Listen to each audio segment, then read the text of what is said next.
যি আমাক ওখতকৈও ওখ গছ হ'বলৈ শিকায়, যি আমাক আকাশলৈ মূৰ তুলি চাবলৈ শিকায়। ছাৰ কবি ভূপেশ খাটনিয়াৰ।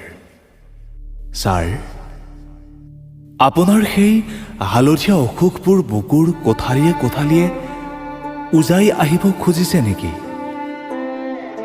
কোনোবা নহয় কোনোবা এঠাইত তিতি আহিছে আপুনি আৰু লুকাইছে নিজকে নিজৰ পৰা, হালধীয়া অসুখবোৰৰ পৰা, পুৱাৰ গভীৰ টোপনিৰ পৰা। ছাৰ, আপোনাৰতো অসুখ হ'ব নালাগিছিল, যিহেতু আপুনি সেউজীয়াৰ প্ৰেমত পৰিছিল, ভাল পাইছিল আপুনি মনে প্ৰাণে। আপুনি কান্দিছে। আপুনিনো এনে কি হেৰুৱাইছে যে আপুনি কান্দিছে? আপুনিনো এনে কি দুখ কৰিছে যে আপুনি কান্দিছে? আপুনি নাকান্দিব ছাৰ, আপুনি নাকান্দিব। কান্দিলে চকু দুটাই বৰ কষ্ট পাব। বাইদেউৰ সেউতাত আপুনি এইটো ৰং বাকি দিয়াৰ কথা আছিল।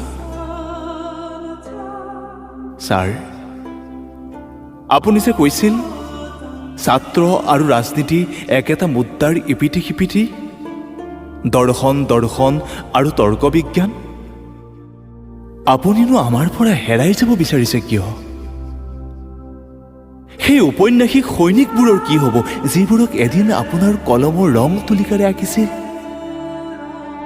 আপোনাৰ জ্ঞানৰ স্ফটিক শৰীৰত বন্দী কৰি ক'ত হেৰাই যাব বিচাৰিছে আপুনি?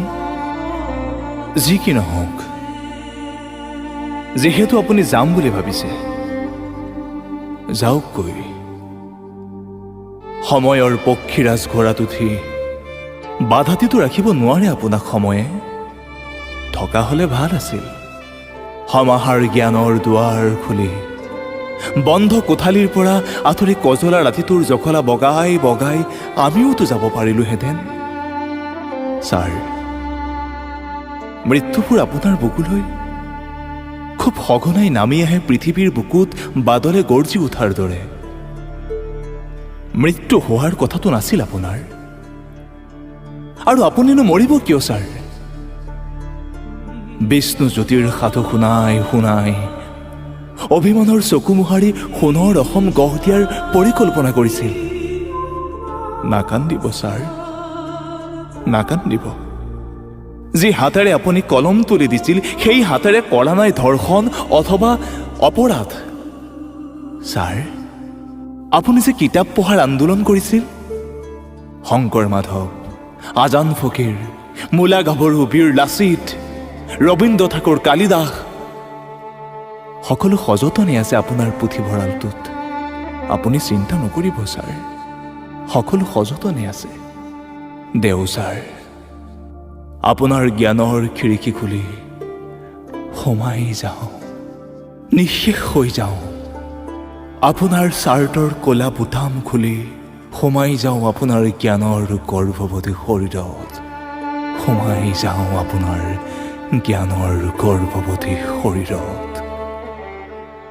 সোমাই যাওঁ।